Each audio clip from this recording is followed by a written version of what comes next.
Good morning दोस्तों। आज अपन maths का एरिया और पेरीमीटर का लास्ट टॉपिक चलेगा सर्किल। उसके बाद अपन का आयतन बचेगा जो बाद में करेंगे। पहले रीजनिंग स्टार्ट करेंगे, ठीक है।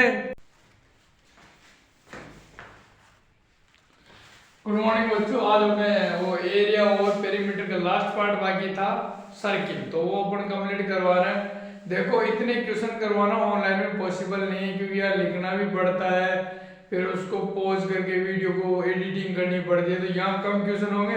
आप अपनी बुक से कोई सी भी बुक लाके, मैं कोई सी भी बुक के बारे में प्रचार नहीं कर रहा, कोई सी भी बुक लाके जो तुम्हें अच्छी लगे वो लाके उसका प्रचार करके उसकी बढ़िया प्रैक्टिस करो। क्वेश्चन नहीं आता मेरे स्क्रीन शॉट लेके फोटो लेके मेरे भेज दो, मैं सॉल्यूशन प्रोवाइड करवा दूंगा। आते ही पहले वो क्वेश्चन करवा दूंगा। तो अब सबसे पहले मेरे इष्ट देव ओम नमः शिवाय महादेव जी को प्रणाम करते हैं और आगे शुरू करते हैं। देखो सर्कल क्या होता है, सर्कल सभी जानते हो। वर्त को सर्कल बोला जाता है, वर्त हिंदी में होता है, सर्कल इंग्लिश में होता है। ये क्या रेडियस होती है, आर रेडियस, आर को त्रिज्या को रेडियस बोला जाता है, इसलिए आर लिया मैंने। परिधि क्या होती है, 2 पाई आर होती है। क्षेत्रफल पाई आर स्क्वायर होती है। व्यास 2 आर होता है, ठीक है। यहां तक किसी कोई दिक्कत नहीं। फिर देखो चाप, चाप की यहां से यहां तक चाप है तो इसे आर्क बोला जाता है हिंदी में। और कोण का मान क्या होता है, कोण और चाप का रिलेशन होता है कोण 4 कोण त्रिज्या। और फिर देखो त्रिज्या खंड, त्रिज्या खंड शब्द अंतर ये वाला त्रिज्या खंड है। और ये थीटा कोण बनाता है त्रिज्या खंड की लंबाई। लंबाई निकालने का सूत्र है L बराबर 2 पाई r थीटा कोण 360, इसका क्या है सूत्र है। और फिर पाई एरिया निकालने का पाई r स्क्वायर थीटा पर 360। थीटा का मान यहाँ कुछ भी हो, 60 हो, 30 हो, 90 हो, 120 हो, यहाँ रख के उसको सोल्व कर लेंगे। अब त्रिज्या खंड की लंबाई और क्षेत्रफल में संबंध, डायरेक्ट संबंध क्या है, a बराबर 1/2 L into r। तो ये इसका डायरेक्ट संबंध है। अब इसके क्वेश्चन करते हैं, पढ़ा ना। एक क्वेश्चन में लिख रखा है, ये कंपटीशन में 99% आने के चांस रहते हैं। ऐसा क्वेश्चन आता ही है, लगभग आता ही है। मिटाने का क्या, मिटाने का 1 मिनट, हाँ मिटाने का लाता हूँ। तो ये तो भी सूत्रों की बात अपन करते हैं, क्वेश्चन करते हैं ना। तो आज इसको खत्म कर देंगे और आज या तो जीके का भी टॉपिक डल जाएगा एक, या फिर मैं इसका आयतन बचा, आयतन बाद में करवाऊंगा बच्चों, है ना। आयतन क्योंकि लंबा टॉपिक है और अपने पास टाइम नहीं है, तो आयतन को भी तुम स्किप कर दो। और उसमें सूत्र फॉर्मूले बहुत ज्यादा है, तो अगर फॉर्मूले तुम ऐसा करना खुद से याद कर लेना और मैं डायरेक्ट ट्यूशन करवा दूंगा। जैसे भी आयतन का कई पेपर सॉल्व करेंगे इसके बाद सीईटी का ना, तो अगर क्वेश्चन वहां आयतन कहेंगे तो मैं वहां फॉर्मूले भी करवा दूंगा और क्वेश्चन भी सॉल्व करवा दूंगा, ठीक है। तो आगे बढ़ते हैं। ये क्वेश्चन है, देखो ये क्या लिख रहा है, कुछ समझ नहीं आ रहा। 1 2 3 4 तो क्या बन रहा है अपने पास, वर्त है। और बीच में देखो ये 1 से भी, ये 1 सेंटीमीटर, ये 1 सेंटीमीटर से, तो ये देखो ये 2 सेंटीमीटर का फर्क, 2 सेंटीमीटर का फर्क, ये क्या बन गया 2 सेंटीमीटर फर्क। तो पहले वर्ग का क्षेत्रफल निकालो, वर्ग का क्षेत्रफल, वर्ग का क्षेत्रफल। भुजा कितनी है, भुजा कितनी है 2 आ गई। और वर्ग का क्षेत्रफल क्या होता है, भुजा स्क्वायर, भुजा इंटू भुजा या भुजा स्क्वायर। तो भुजा कितनी है 2 इंटू 2 4। ये अपना आंसर नहीं हुआ है, ये तो इसका निकला पूरे वर्ग का। अब मुझे इसका अलग करना, इसका अलग करना, इसका अलग करना, इसका अलग करना। अगर मैं चारों को मिलाऊं ना रे, तो एक वर्त बन जाता है, वर्त बन जाता है। वर्त की त्रिज्या कितनी आई, तो त्रिज्या खंड ही बोलेंगे इसे। त्रिज्या खंड का सूत्र भी क्या लिखा है, त्रिज्या खंड कितने हो रहे हैं 1 2 3 4 त्रिज्या खंड है। 4 into pi R square, R कितना है 1 का square into theta upon 360, theta कितना 90 डिग्री अपॉन 360। तो 9 चौका 36 और 4 से 4 कट गया, कितना बचा पाई बच गया। अब तो कर सकते हो ना, इसका पाई है क्या सारों का चारों का मिला के, और इसका निकालना है। और वर्ग का कितना है 4, तो इसका 6 की द्वारा का क्षेत्रफल क्या हो जाएगा। ये हर बार क्वेश्चन में आया हुआ क्वेश्चन है। 90% पेपर में ये क्वेश्चन मेरे को देखने को मिला है। और जो पेपर आउट हुआ था 11 तारीख को, मेरा पेपर है पिछली बार मेरे, उसमें 15 में से 14 क्वेश्चन सही थे, एक क्वेश्चन गलत हो गया था, मेरे समझ में नहीं बैठा था वो, एक क्वेश्चन गलत था। तो आगे अपन करते हैं sin की भाग का क्षेत्रफल। sin की भाग का क्षेत्रफल कितना हो जाएगा, तो वर्ग का कितना है 4 और इसका कितना है पाई। तो इसको ऐसे कैसे, यही आंसर आएगा। अगर आंसर आए तो यहाँ 22/7 रख देना, वैसे यही डायरेक्ट आंसर मिल जाएगा। नहीं मिले तो इसकी जगह 22/7 करके सोल्व कर लेना। तो कर लेते हैं 4 माइनस 22/7, 7 चौक 28, 28 माइनस 22/7 तो कितना बच जाएगा 6/7 इसका आंसर आ जाएगा। लेकिन आंसर तो यही हो गया था, ठीक है।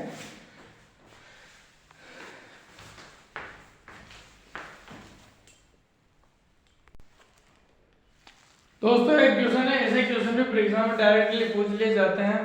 और अब वही क्वेश्चन चल रहे बी पार्ट, ये सी पार्ट है इसका ना, लगभग सी पार्ट है। सी पार्ट में वही क्वेश्चन आएंगे जो परीक्षा में आए हुए हैं या फिर आने के 90% चांस है, मैं वही करवाऊंगा।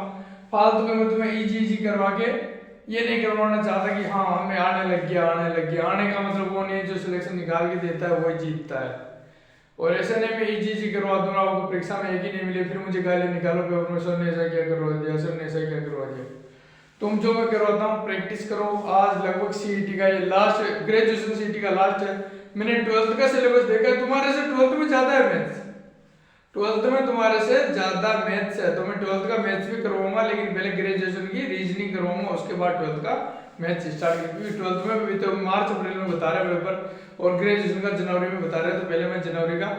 आज मैं जीके का एक लेक्चर भी अपलोड करूंगा, एक सर को बुलाया है मैंने, देख लेना 2-3 सर से पढ़वाऊंगा और जिसका अच्छा लगेगा मुझे उसको जीके पढ़वाई जाएगी। तो ठीक क्वेश्चन करते हैं। एक वर्ताकार पहिए की त्रिज्या कितनी रहेगी, आर बोले तो 7 सेंटीमीटर। अब 100 चक्कर लगाने में कितनी दूरी तय करनी पड़ेगी। अरे परिधि वो घूमेगा तो परिधि तो घूमेगी उसकी, तो इसकी परिधि क्या हो जाएगी, परिधि क्या हो जाएगी इसकी 2πr, 2πr।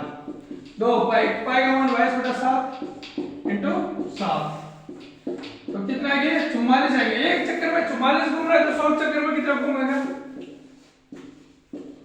100 चक्कर में कितना घूमेगा 44 इंटू 100 बराबर कितना जाएगा 4400 आ जाएगा। 4400 मीटर में, किसमें आंसर सेंटीमीटर में, 4400 सेंटीमीटर घूम जाएगा, ये इसका आंसर हो जाएगा। कोई क्वेश्चन समझ में नहीं आया हो तो डायरेक्ट कमेंट करना, अगर बिल्कुल ही समझ में आया तो डिसलाइक करना, कि अभी तक मेरी वीडियो में डिसलाइक नहीं आया है तो कोई तो शुरुआत करो डिसलाइक करने की, और सब्सक्राइब करो चैनल को अब, क्योंकि सब्सक्राइब ही चाहिए यार, 1000 तो होने चाहिए कम से कम। और ऐसे तुम वीडियो देख के चले जाते हो तो इससे कोई फायदा नहीं है, मुझे भी कुछ रेस्पॉन्स मिलना चाहिए, क्योंकि मैं इतनी मेहनत करके तुम्हारा मैथ्स का सिलेबस कंप्लीट करवाया है तो कुछ तो मेहनत मुझे भी लगती होगी। अभी 7 ही बजे सुबह की, तो मुझे सर्दी भी लगती है, ऐसी सर्दी में मैं बढ़ा के सभी को सबसे पहले गुड मॉर्निंग और मेरे इष्ट देव को पढ़ना, और 1-2 क्वेश्चन और करते हैं अभी, ठीक है। अभी 2-3 क्वेश्चन कर लिए मैंने, 2 क्वेश्चन कर लिए, 3 क्वेश्चन और करते हैं, 5 ही क्वेश्चन करेंगे आज। देखो एक वर्ग की त्रिज्या खंड का क्षेत्रफल जिसकी त्रिज्या है l कितना है, यहाँ पे r कितना है 3.5 सेंटीमीटर है, किसी कोई दिक्कत। और लंबाई l कितनी है, l कितनी है 10 सेंटीमीटर। अरे इसका क्षेत्रफल निकालने से लास्ट वाला, लास्ट में क्या करना पड़े, त्रिज्या खंड का क्षेत्रफल 1/2 इंटू l इंटू r। तो लास्ट वाला क्या है त्रिज्या खंड का क्षेत्रफल, तो क्षेत्रफल क्या हो जाएगा 1/2 into l into r। l कितना है 1/2, l कितना है 10 और r कितना है 3.5। काटो 2 पंजे 10, अब 5 से गुणा कर लो, 50 25 का 2 5 या 15 और 17.5 सेंटीमीटर स्क्वायर इसका आंसर आ जाएगा। ठीक है दोस्तों, आज भी क्वेश्चन हो गया, सूत्र भी थे। अब तुम्हें सबसे पहले क्या करना है, मैं मैथ्स की स्पीड बढ़ानी है तो 1 से 30 तक तो वर्ग और 1 से 20 तक घन और पहाड़े 25 तक याद नहीं होते तो डेली पढ़ो उनको। अगर मैथ्स की स्पीड बढ़ाना चाहते हो, सिलेक्शन चाहते हो सीटी में, तो सीटी में अगर कोई मुझे आके कह देगा सर मेरा सीटी आपकी वजह से पास हुआ, तो उस दिन मुझे बहुत खुशी होगी, उस दिन मुझे बहुत खुशी होगी। और ये अगर मैं ये सुनना चाहता हूँ, मैं सुपर 20 पेज बनाना चाहता हूँ, सुपर 20, तो उसमें से मुझे 20 का सिलेक्शन चाहिए। और इसमें फीस का कोई वैल्यू नहीं है। फीस अगर बच्चे का स्कोर बढ़िया 400 प्लस अगर बीएससी से तो उसके लिए फ्री है, और 400 से कम है तो उसके लिए थोड़ा छूट मिलेगा, और 300 से ज्यादा 300 से कम वाले एडमिशन के लिए अप्लाई मत करना, 300 से कम वाले को मैं एडमिशन नहीं दूंगा, और उनके लिए अलग से पेज बनाया जाएगा जो सिर्फ 12th के लेवल का आएगा। और अब अगर किसी को कोई दिक्कत हो तो ये मेरे नंबर है, मेरे नंबर पे कॉल कर देना। ऑफलाइन पेज गुड्डा गोकुलपुरा पंचायत में लगेगा। क्योंकि ऑनलाइन में इतने क्वेश्चन करवाना पॉसिबल नहीं है। ऑनलाइन में सिर्फ लिमिटेड क्वेश्चन ही करवाए जा सकते हैं। देखो एक तो निर्मल मीणा एडमिन है, ये मेरा स्टूडेंट है निर्मल मीणा, जो पिछली बार 2022 में बैठा था बीएससी में, लेकिन इसके स्कोर 300 रह पाया, जाने क्या कर दिया इसने। पढ़ने में बहुत अच्छा लड़का है, लेकिन क्या पता पेपर में हो ही जाता है कुछ ना कुछ। और एक है मेरे नंबर, किसी को कोई दिक्कत हो तो मेरे से डायरेक्ट कांटेक्ट करें। और फीस से लेकर, फीस कम किसी की नहीं होगी, 4,000 फीस है सीईटी ऑफलाइन बैच की, क्योंकि सब्जेक्ट बहुत सारे हैं उसमें, मैथ्स है, रीजनिंग है। फ्री में पढ़ना है तो यूट्यूब में पढ़ो, कोई पैसे नहीं है यूट्यूब में पढ़ने के। यहाँ भी मैं पढ़ा रहा हूँ, सिर्फ वहाँ क्वेश्चन चाहता हूँ वैसे। हाथों हाथ तुम ये कर सकते हो, ऑब्जेक्शन कर सकते हो कि सर ये ऐसे कैसे है, ये कैसे है। ऑनलाइन में ये फैसिलिटी नहीं है, ये भी मैं लाइव होने के बाद ये भी करवा दूंगा, तो तुम ऐसे टेंशन मत लो कि हमारे सर पैसे ले रहे हैं या नहीं है। ठीक है, तो ये मेरा नंबर है 96104189 और निर्मल के नंबर में अभी लिख देता हूँ, मुझे याद नहीं है। निर्मल के नंबर ग्रुप से देख लेना तुम, उसके नंबर मुझे याद नहीं। ये मेरे दूसरे नंबर है 38,121। ठीक है, तो इसमें कांटेक्ट कर सकते हो। और ऑफलाइन बैच के लिए सुरेश जी सर से कांटेक्ट करना। सुरेश जी सर जो ज़रोड़ा के संचालक हैं, उससे बात कर सकते हो। ओपन चैनल में मिलते हैं, अभी वहाँ क्लासेस चल रही है, अभी वहाँ 10th की क्लास चल रही है, 8वीं की चल रही है, 1 से 8 10 तक क्लासेस चल रही है, तो उनसे कभी भी मिल सकते हैं स्कूल टाइम बाद, तो उनसे कांटेक्ट करो ऑफलाइन बैच के लिए। थैंक यू गाइस, आगे क्लास ये एंड करते हैं, क्योंकि मैं और ऑनलाइन में इतने क्वेश्चन नहीं कर पाऊंगा जितने ऑफलाइन में करवाता हूँ।